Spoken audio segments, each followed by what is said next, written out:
Whether it's a pandemic, the inability to pay bills, a parking ticket, or a serious potty training crisis, all of us experience stress in our lives.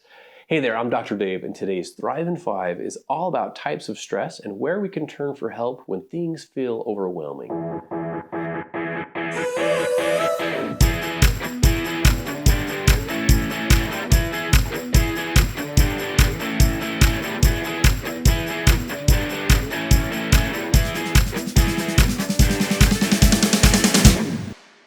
So all of us experience stress, but not all stress is necessarily bad. In fact, some stress is healthy and positive because it prepares us to respond to temporary challenges in our lives, such as running a race, public speaking, or starting a new job.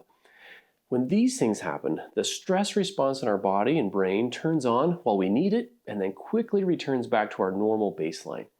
But sometimes we experience some intense or longer lasting stressors, and even these can be bearable if we have support systems in our lives to help us cope.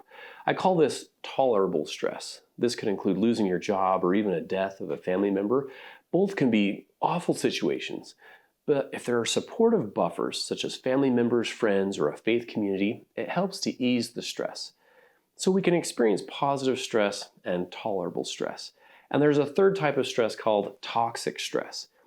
If we don't have helpful support systems and we experience severe or frequent exposure to certain types of stress, it can have a toxic effect on the body and brain.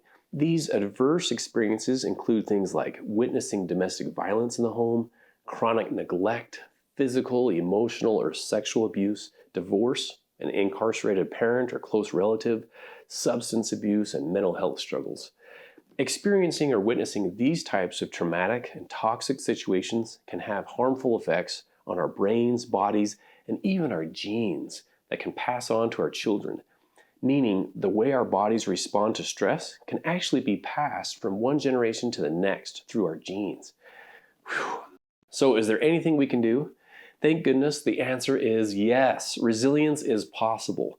Resilience is basically the ability to thrive, adapt, and cope despite tough and stressful times. It's the good news we need to counterbalance all the adverse experiences in our past or present. Our brains are pretty amazing. While it's true that negativity and trauma can affect our brains can actually be rewired and repaired inside. So what can we do to respond to and prevent toxic stress? Well, I'm glad you asked. Let's compare our lives or our children's lives to a seed. Now, I can hope and wish that this seed, which may have been neglected, will flourish and grow, but all the hoping and wishing won't do much at all for the seed. But what I can do is provide a positive, nurturing, safe, and stable environment for the seed. I can water it, I can plant it in the best soil I can find, I can make sure it gets sunshine, I can even give it a bit of fertilizer to help it grow. So while I can't change the seed, or even change what happened to the seed in the past, I can provide a healthy environment for it to thrive. I can even pull the weeds out that surround it, that try to steal its nutrients. I can do what I can to prevent birds or other animals from destroying it. The same thing holds true with our own lives and the lives of our children. We can provide nurturing environments. We can help children learn to cope with adversity and stress. We can do what we can to reduce a child's exposure to toxic, adverse experiences.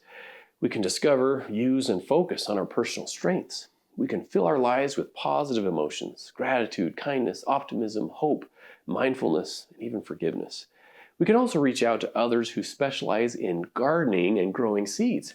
These include therapists, counselors, coaches, friends, family, our faith communities, and numerous agencies in the community, all wanting to help provide a happy, healthy environment for us and our children to grow. Life is full of positive and negative experiences. And remember, we experience positive stress, tolerable stress, and some experience toxic stress. But the good news is there's hope and help for each of us as we learn how to provide the best environment we can for our seeds to flourish. I'm Dr. Dave, and this has been another Thrive in 5. For the best relationship tips and happy hacks, visit drdavespeaks.com.